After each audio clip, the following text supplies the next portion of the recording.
warahmatullahi wabarakatuh. Perkenalkan, nama saya Desra Nur Hasanah, saya dari kelompok 3. Nah, di sini saya akan menjelaskan sedikit tata cara batuk dan bersin yang benar. Kamu batuk dan bersin.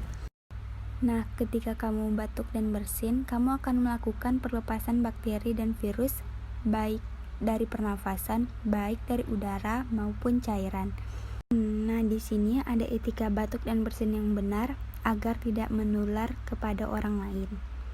Yang pertama, ketika kamu batuk dan bersin, kamu dapat menggunakan tisu atau serbet.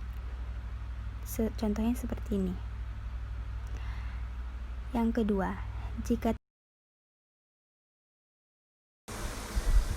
biasakan menggunakan masker ketika batuk dan bersin ya, agar mengurangi penularan kepada orang lain. Nah, yang ketiga, biasakan menggunakan hand sanitizer ya. Nah, yang terakhir, jika tidak ada serbet atau tisu, gunakan lengan bagian dalam ketika batuk dan bersin ya. Sekian, Assalamualaikum warahmatullahi wabarakatuh.